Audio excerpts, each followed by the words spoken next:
guys, welcome back to my channel. My name is Ishi. I hope you've all been well. In this vlog, I will be reading House of Hades, which I have started. I'm like a couple chapters in and I am liking it so far. And as I mentioned in a previous vlog, I am really excited about this because Nico is one of my favorite characters and I think he's gonna be a big part of this book, so I'm really looking forward to that. I'm also listening to the audiobook for The Dark Forest, which is interesting so far, but some of the things are kind of going over my head, to be completely honest.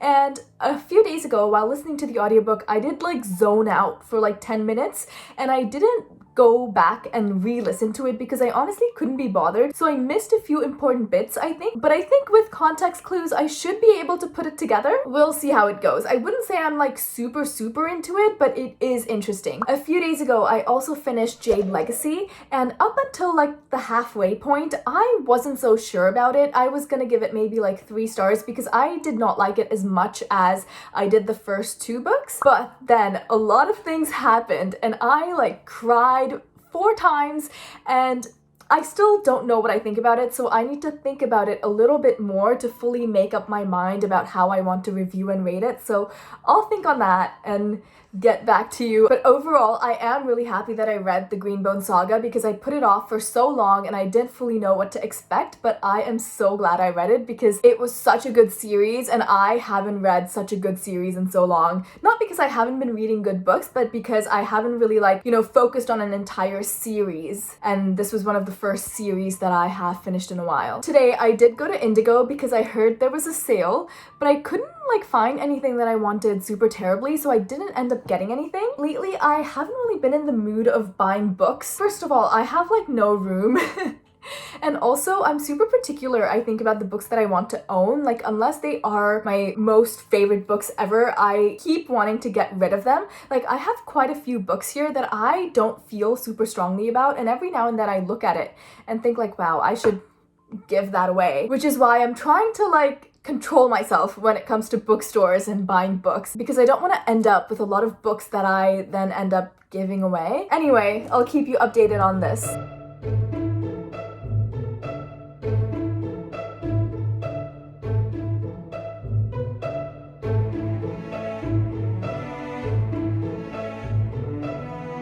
Hey guys, so today's Friday. I started this vlog yesterday on Thursday. I have not read a single word of anything. However, I did make kimchi last night. 12 o'clock midnight.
Based on the one video I saw before making this, you're supposed to leave it outside for a couple days to ferment, and if it's doing what it needs to do, the gases inside are gonna start collecting, I guess, and you need to let the air out. I made it last night, so it's obviously just the second day, and you can see the lid of the airtight container is starting to almost blow off because I had obviously closed it all the way down, but the air is coming up and I need to burp it. I haven't had kimchi that much. I've had it a couple times at people's houses and I think once from the store, but I think this smells kind of like it needs to smell, so I'm overall pretty happy with it. I did taste some last night, but obviously that's not like fermented or anything, so it's gonna taste different after it's like done. I don't really know what I'm supposed to do to it, but I do see some like air bubbles in the side, so I'm just gonna like push it down until the air bubbles are gone, because I think there's not supposed to be any air bubbles. I also think I used too much of the sauce and not enough of like the cabbage and like the solid vegetables. So it is like a tiny bit more liquidy. It's a learning curve, but I'll keep you updated on the kimchi situation. I don't know if I'm supposed to taste any right now, but I will.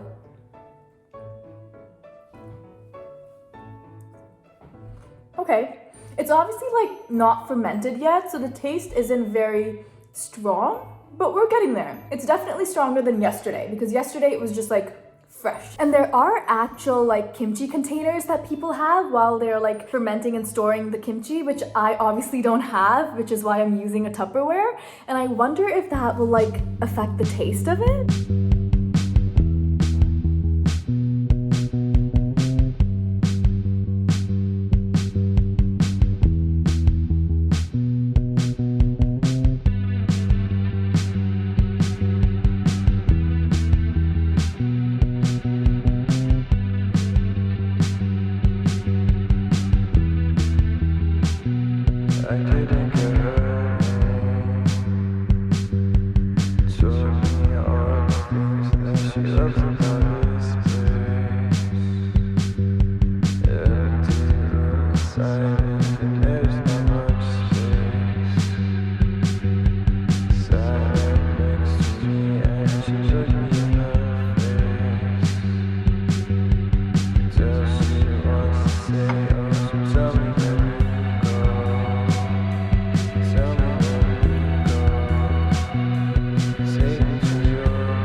Going to sit right here and finish this entire book. I am 100 pages in and I am really liking it so far. I'm liking it much better than I liked Mark of Athena. And out of all the point of views, I think I like Percy and Annabeth's the best. And this is gonna be spoilers for the series, but in the last book, Annabeth and Percy fell into Tartarus. So in this book, they are trying to find their way out of it. And the reason I find their point of views the best so far is because we obviously haven't seen Tartarus in any of the previous books that much. So I love exploring like the new setting, I guess, and I am really excited to see what Tartarus does to them, because they're obviously gonna change and go through a lot of things that I don't want them to go through because I love them, but the character development that's about to happen, ooh. Okay, needless to say, I didn't finish House of Hades yesterday, but I did read quite a large chunk of The Dark Forest, and I found out that The Dark Forest is actually book 2 in a series. The first book I haven't read, and at the moment I'm not super keen on pausing this and going back to reading the first one, so I'm just gonna continue on with this book, and if I like it, I'll go back and read the first one. I think I'll be fine overall. So there's this thing called the Dark Forest theory in like real life, and it basically states that aliens exist, but they haven't interacted with Earth yet for whatever reason, mainly because they are quite suspicious and paranoid when it comes to humans. And this theory is sort of named after this book. I wanted to read this book to kind of see what it was all about and to see what this book was about and to look more into this theory, which is why I decided to pick it up. Basically, in this book, humanity has found out that in 400 years, aliens will invade the Earth and like take over. The UN launches this thing called the Wall Facer Project, which includes these 4 individuals who are allowed to use any resources available to the UN to try and figure out a solution to this whole alien invasion situation. One of our main characters is a wall facer and he doesn't want to be. So that's kind of where I am in the book. I'm just in the parking lot because I'm picking my parents up, but I have been reading House of Hades while waiting. And one thing that I just noticed that I really like about this book is that all of our main characters, they face stuff that other people could solve. For example, Percy and Annabeth are in Tartarus, and if Jason was in Tartarus, he could like fly out theoretically. And right now, Frank has come across a problem that Leo could solve very easily. All of them are coming across problems that someone else on their team could solve easily. And I think this adds a really interesting dynamic because not only are they a team and need to work together, but it also adds like a sense of competition between them almost. So I find that super interesting. I just finished reading House of Hades and I really loved it. I definitely liked it way better than I liked Mark of Athena, but I wouldn't say that it's my favorite in the series so far because I really love the first two books, The Lost Hero and Son of Neptune. I think one reason I love this book so much is because Nico is in it and he's one of my most favorite characters in this series, so it was really interesting seeing him, but from the perspective of other characters. I wish that we had gotten to read through his point of view, but I get that he's not one of the 7 of the prophecy, so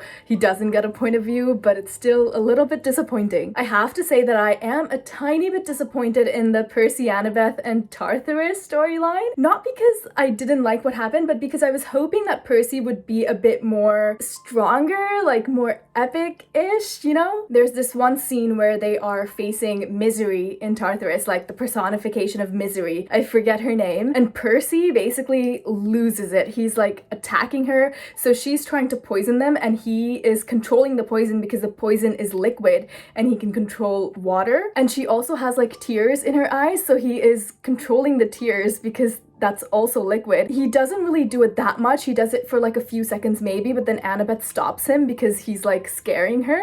And I wish that she hadn't stopped him because I want to see Percy lose it. That's what I want to see. I think in this series, Percy is starting to realize how messed up the whole Olympian and demigod dynamic is, and he is kind of starting to see a point to what Luke had to say. Like, he would obviously never side with anyone other than the Olympians, but he is starting to see that the Olympians are not all good. And so I would love to see him go off the deep end a tiny little bit. There is one more book left in this series. I think it's called The Blood of Olympus, which I don't have yet, but I will put a hold on it at my library and start reading it when I get it. I don't think it'll be anytime soon because holds usually take like a couple weeks. I also am about halfway through The Dark Forest and I am liking it much more than I liked it when I first started reading it. It's getting a bit more interesting and I am starting to understand it a bit more. In The Dark Forest, the wall facers have access to any resources they could possibly want so that they can solve the whole issue that humanity is having, and no one is allowed to question them or deny them anything that they want. So one of the characters, Luoji, he's one of the main characters we follow, he doesn't really want to be a wall facer. So he is basically living his life and getting everything that he wants in his life and saying that it's part of the wall facer project and that people are not allowed to question him or deny him things because it's all part of the project. So he has a wife, he has a child, he has a home away from everything that's going on, and he's saying that this lifestyle of his is just part of the wall facer project. But really, he's not doing anything for the project, and no one is allowed to question him. So now things are finally coming to a head a bit where the authorities are realizing that he's actually not doing anything. So they have taken his wife and child and time traveled them into the future to when Doomsday is supposed to happen. So now he has to start working, has to try and figure out how to solve this whole issue and how to save humanity because now his wife and child are in the future close to when Doomsday is about to happen. So that's kind of interesting and I'm looking forward to seeing where it goes. Anyway, that's all for this vlog. Thank you so much for watching. Please let me know if you have read any of these books before. I am super excited to finish like all of the Percy Jackson series because I do know a new one came out that follows Nico and Will. But yeah, I am really looking forward to it. Anyway, my name's Ishi. Thank you so much for spending time with me and I hope your day is as wonderful as you are.